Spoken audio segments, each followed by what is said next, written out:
Most people believe karma makes life fair, that good people are rewarded and bad people are punished. Buddhism never taught that, and believing it may actually increase suffering. A woman, 43 years old, stares at test results. Lung cancer. She's never smoked. 6 months ago, she ran a marathon. She followed every rule.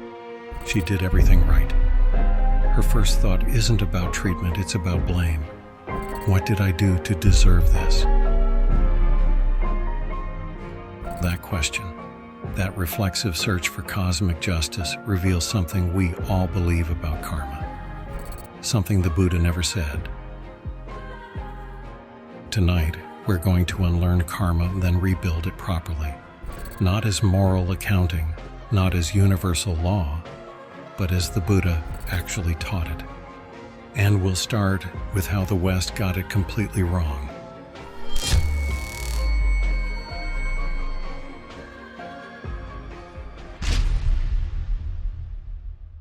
In our earlier video, What is Karma in Buddhism?, we covered the fundamentals, how actions plant seeds, how intention shapes experience, how karma creates conditions for rebirth. If you haven't seen that, I'll link it above. But tonight, we're going deeper, because the popular understanding of karma, including some things we simplified in that earlier video, is incomplete and often misunderstood. The karma most people believe in, the one that promises fairness, guarantees justice, rewards goodness, that version was invented, not by the Buddha, not by Buddhist monks, but by Victorian spiritualists, trying to make Eastern philosophy digestible for Western audiences. And what they created has caused more confusion than clarity, more guilt than freedom. If you already know the basic, stay with me, because the point tonight is the trap hidden inside the basics. We'll look at where the modern understanding came from, why the phrase laws of karma doesn't appear in Buddhist texts, why even good karma keeps you trapped, and what Buddhists actually do with this teaching, while moving towards something beyond karma altogether.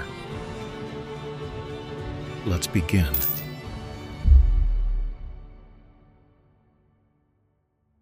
Karma, as most people understand it, was invented in Victorian England. The year is 1875. Helena Blavatsky, a Russian immigrant living in New York, founds the Theosophical Society. Her mission? To synthesize Eastern religions with Western esotericism, to make karma palatable. Blavatsky read Buddhist text. She understood rebirth. She grasped cause and effect, but she made a critical modification. She turned karma into cosmic justice. In her 1888 work, The Secret Doctrine, Blavatsky wrote, "Karma is the ultimate law of the universe, the source, origin, and fount of all other laws which exist throughout nature." She continues, "Karma is the unerring law which adjusts wisely, intelligently, and equitably each effect to its cause." Notice the language, ultimate law, unerring, adjusts equitably. This is cosmic justice. This is not Buddhism. This idea spread. By the early 1900s, karma had entered the English language, not as the Pali term Kamma, meaning action, but as a new concept entirely. What goes around comes around. You reap what you sow. Cosmic payback. Then came the 1960s and 70s. The New Age movement embraced Blavatsky's version. Karma became optimization, a tool for manifesting abundance, a guarantee that good intentions create good outcomes. And by the 2000s, this had fully crystallized. Karma became inseparable from the law of attraction. Positive thinking creates positive reality. Negative thinking creates negative reality.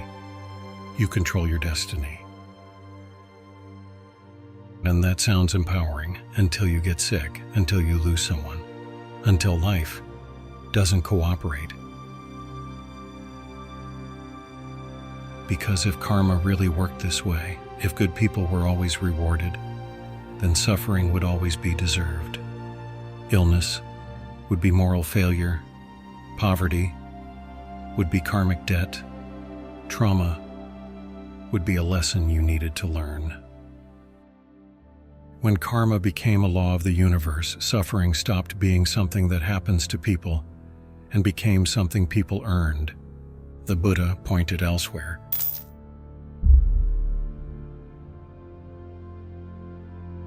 The Buddha never spoke of karma as we use the word today.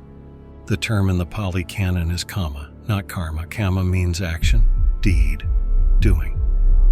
That's it.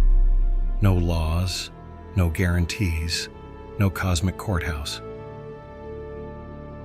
The Buddha's clearest statement on this appears in the Cetanā Sutta from the Anguttara Nikaya. He says, "Intention, monks, is what I call Kamma. Not the result of the action, not whether it succeeds or fails, not whether anyone notices.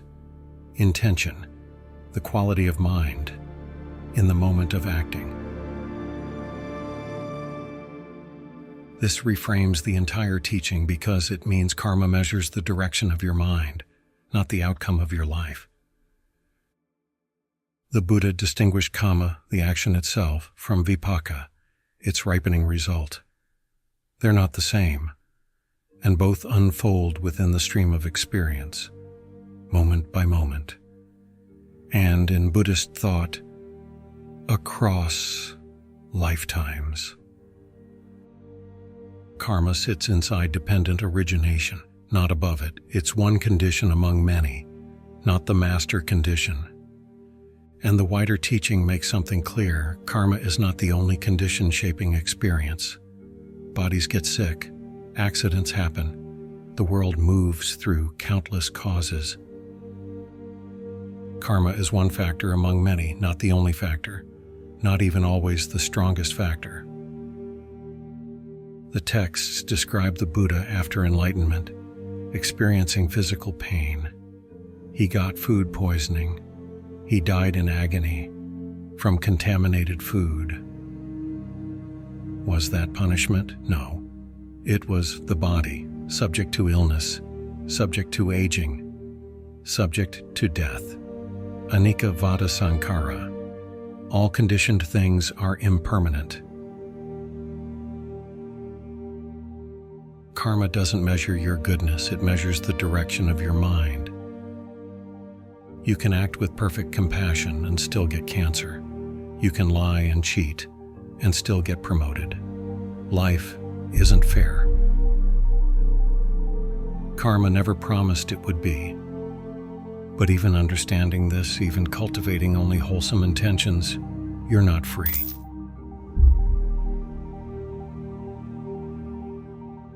Good karma doesn't free you, it just gives you a nicer cage.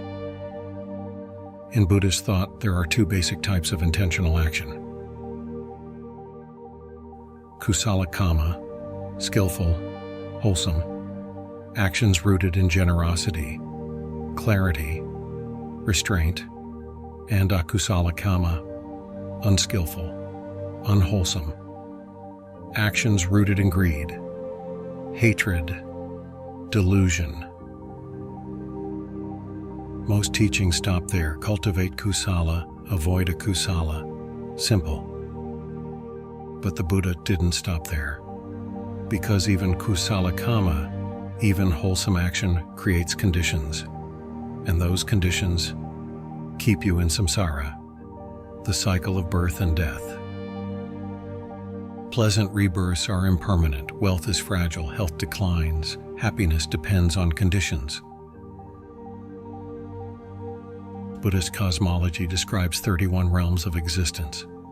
6 of those are heavenly realms, the devas, gods, beings who, through good karma, live in unimaginable pleasure. long lives, beautiful forms, no hunger, no pain. They won by every standard that usually matters. And yet they're bound, subject to craving, subject to impermanence, unenlightened.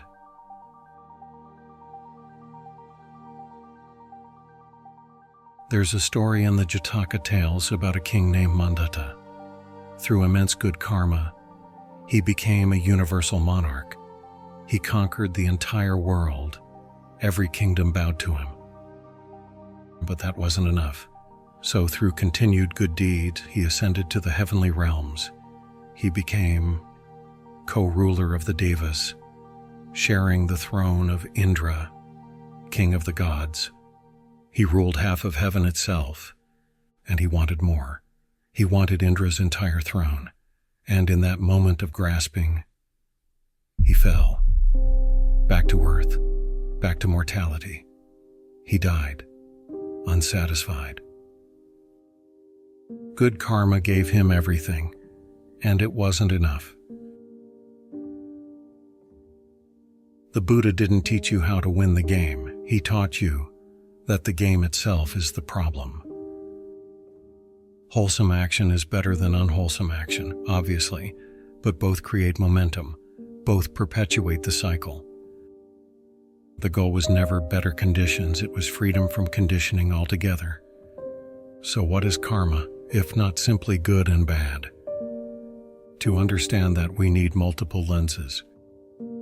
Once you see these 10 perspectives, you stop blaming yourself for things karma never explained.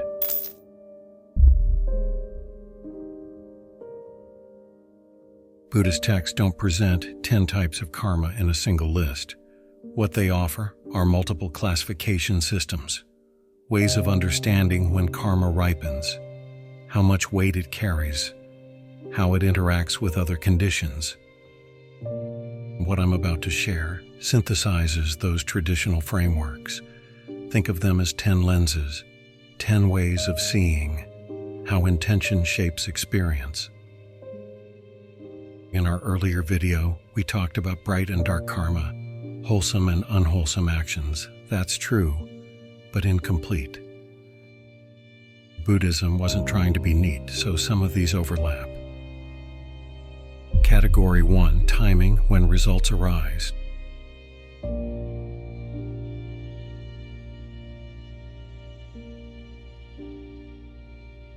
Some karma ripens now. The moment you lie, you feel the contraction. The moment you act with generosity, you feel the opening. The mind state shift is immediate. No delay. No waiting for cosmic judgment.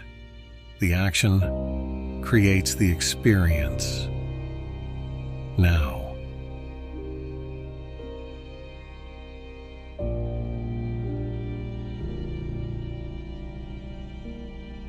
Other karma ripens in the next life. The quality of your intentions throughout this life shapes the conditions of your next birth, but you won't see the results here.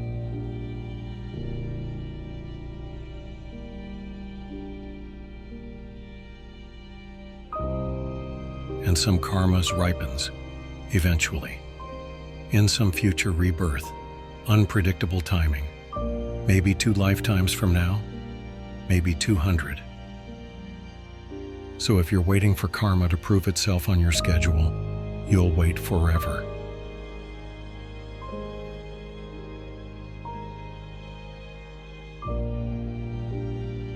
Most of life isn't dramatic. No immediate consequences, no weighty actions. Just ordinary existence. Reserve karma fills in those gaps, the background hum of your life. It's there, when nothing else is ripening. Timing is one lens, but not all karma carries the same force. Category 2, weight. Not all karma is equal.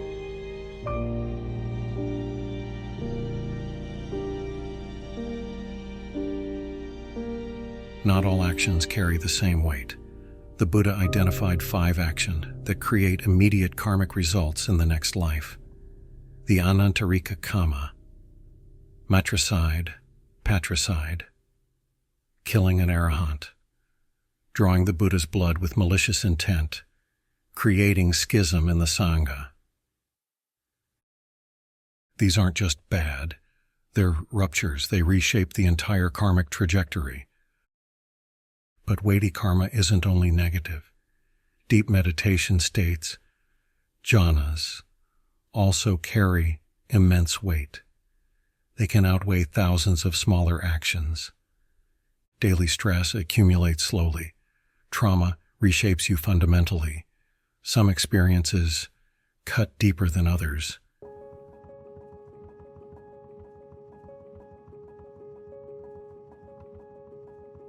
Repetition becomes character. What you practice becomes who you are.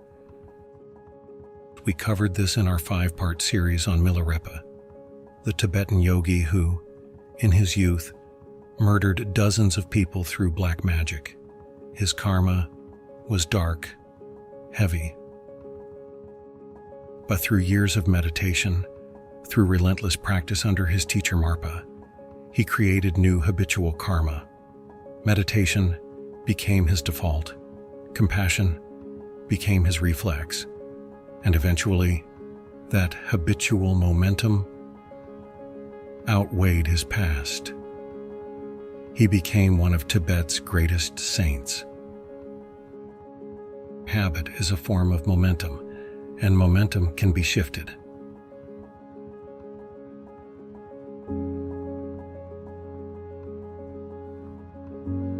The mental state at the moment of death matters, not because it erases everything else, but because it influences the next arising, the next birth.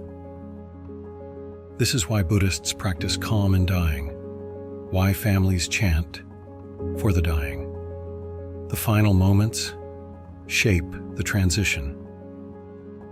Weight matters, but life is rarely that simple.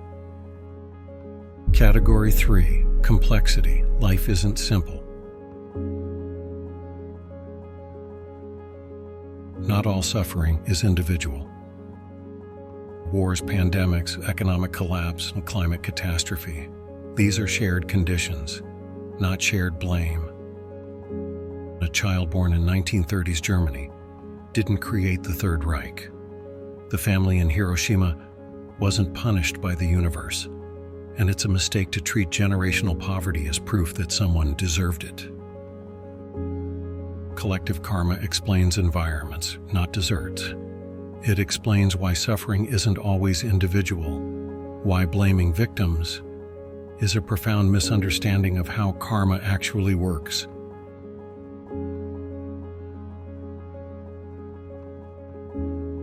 Most karma is mixed.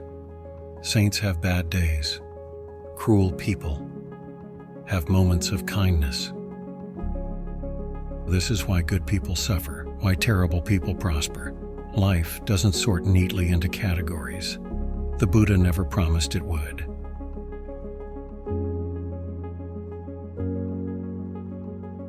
Two merchants traveling the same road to the same city. One generous, one ruthless. The generous merchant gave food to the poor along the way. The ruthless merchant stepped over the starving. The ruthless merchant wasn't a monster.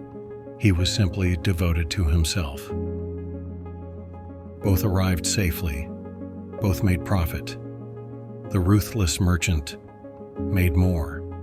For years he prospered. Houses, land, wealth piling up, and then illness struck. Not because of karma, but because bodies fail, conditions change. Notice what happened. The generous merchant died peacefully, surrounded by grateful people who mourned him. The ruthless merchant died alone in a house full of gold, with servants who celebrated his death. Same mortality, both suffered, both died, but the texture of that suffering differed. Not a cosmic sentence, just the human world. responding to the kind of mind you practiced. Immediate karma, ripening in this very life. And yet, within all this complexity, there's a way out.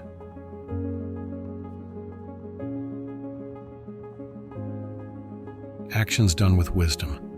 Panya. Actions done without attachment to results. Meditation that loosens identification. Ethics practiced, not for reward, but for their own sake.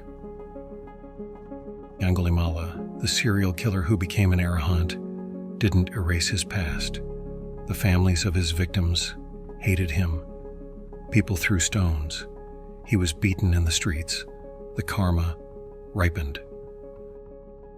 But he created no new karma because there was no craving, no aversion, no identification. The need to become fell away. These 10 lenses aren't laws, they're ways of seeing, ways of understanding how intention shapes experience without turning life into a courtroom. Karma is complex, conditional, unpredictable, and that complexity reflects how life actually works. But knowing these 10 lenses raises a question. What do Buddhists actually do with this knowledge? Because most Buddhists aren't trying to escape karma. They're practicing as lay people.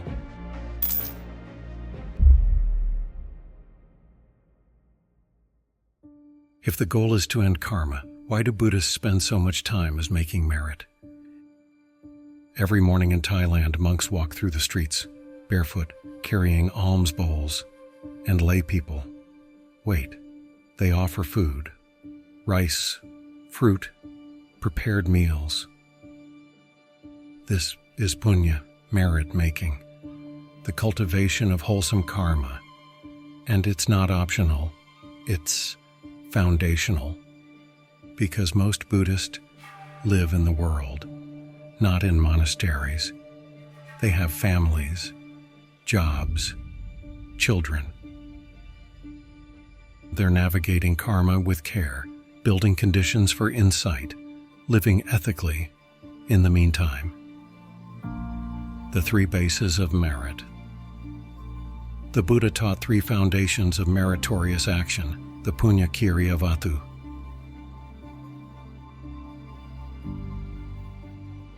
Giving to monks, supporting temples, feeding the needy.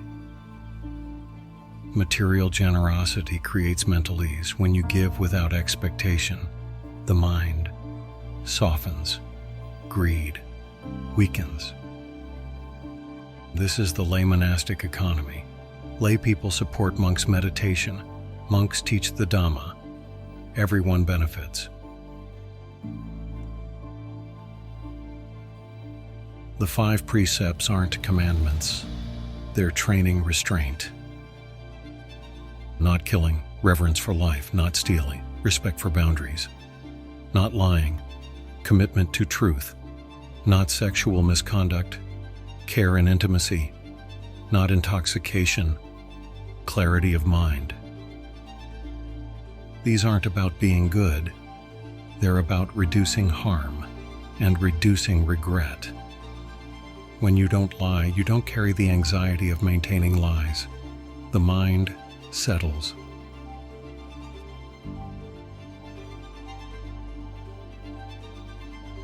Calming the mind, samatha. Seeing clearly, vipassana. This is where the karmic process begins to weaken, because meditation reveals the mechanism. You see craving arise. You see aversion arise. You see identification arise. And in that seeing, there's space. The middle path.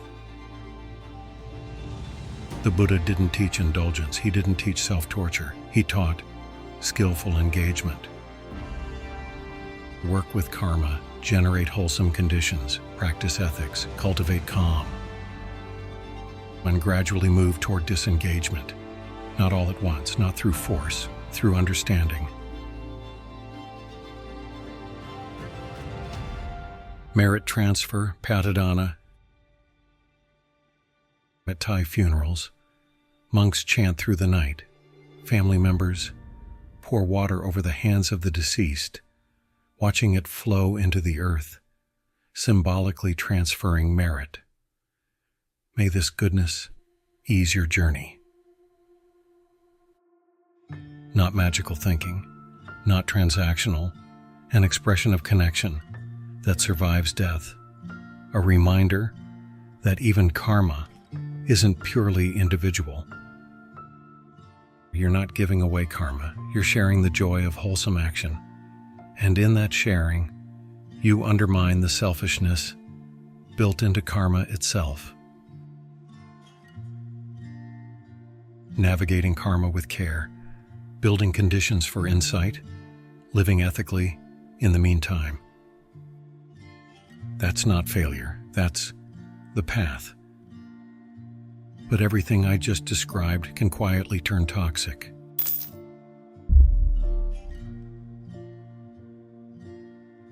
There's a difference between skillful action and karmic anxiety, and that line is razor thin. Obsessive moral accounting. Did I just create bad karma? Was that thought unwholesome? Do I need to purify that? It can start to look like spiritual OCD, and it's common. When every action becomes a calculation, when every mistake feels like cosmic debt, when suffering always means you did something wrong, the path becomes a prison. The blame trap. What did I do to deserve this? That question adds psychological suffering to physical suffering.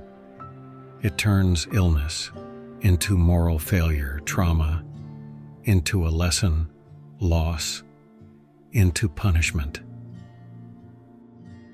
Wellness culture does this constantly. You created your own reality. You manifested this. Your thoughts made you sick. No. Sometimes bodies fail. Sometimes accidents happen. Sometimes life is just hard. The control trap. When generosity becomes transaction. I gave, so I should receive. When good deeds become karmic investment. When meditation becomes manifestation practice.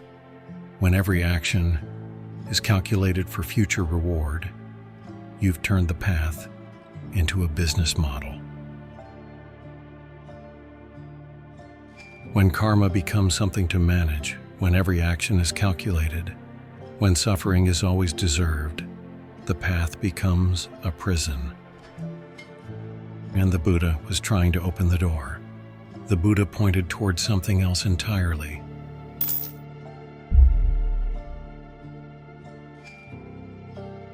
The Buddha's goal wasn't good karma. It was no karma at all. It was the end of karmic formation. There are three options. Bad karma tends to produce suffering. Good karma tends to produce pleasant bondage. And a third option, Nibbāna, the cessation of karmic formation, not extinction, not annihilation, but at the end of the process, the end of craving that drives the cycle. From the Udana, the inspired utterances the Buddha taught, there is, monks, an unborn, unbecome, unmade, unfabricated. If there were not that unborn, unbecome, unmade, unfabricated, there would be no escape from the born, the become, the made, the fabricated. What this means: action without attachment to results, ethic without expectation, generosity without calculation, awareness without control. The Arahant, the enlightened being, acts, eats, speaks, teaches, but creates no new karma. Why? Because there's no craving, no aversion, no identification with the action or its fruits. The need to become fell away. Christianity seeks salvation from sin, a clean slate, forgiveness from God. Hinduism seeks better rebirth through Dharma, righteous living, alignment with cosmic order, eventual union with Brahman. Buddhism seeks release from the game itself, not a better position, not a clean slate, but the end of positioning altogether. Different destination, completely. The texts describe the Buddha after enlightenment, experiencing pain. He got food poisoning. He died in physical agony. His chief disciples, Sariputta and Moggallana, both enlightened, both experienced illness. Sariputta died from illness. Moggallana was killed violently. Past karma ripened, but no new karma created. When they died, the cycle ended. No more rebirth, not because they earned it, but because the conditions for rebirth ceased. The Buddha didn't teach you how to win at karma. He taught you to see through it. So where does that leave us?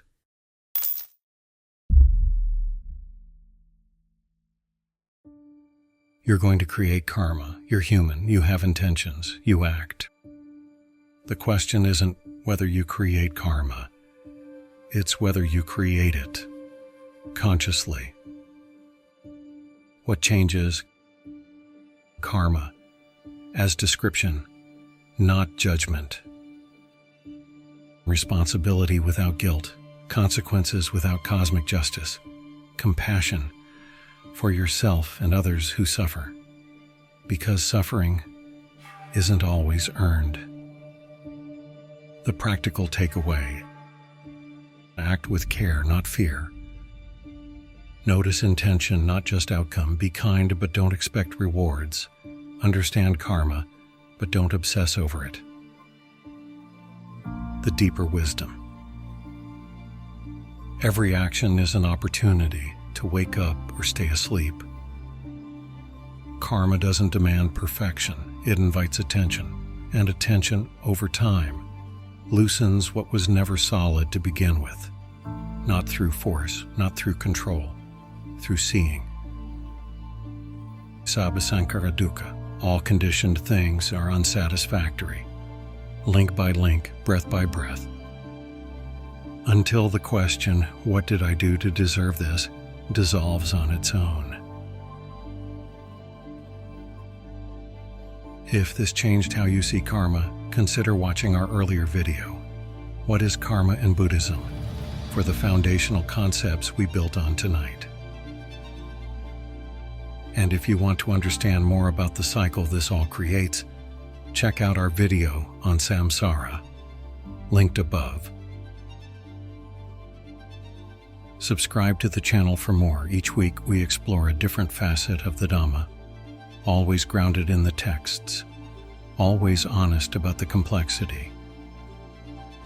Leave a comment below if you have questions or reflections. I read them all.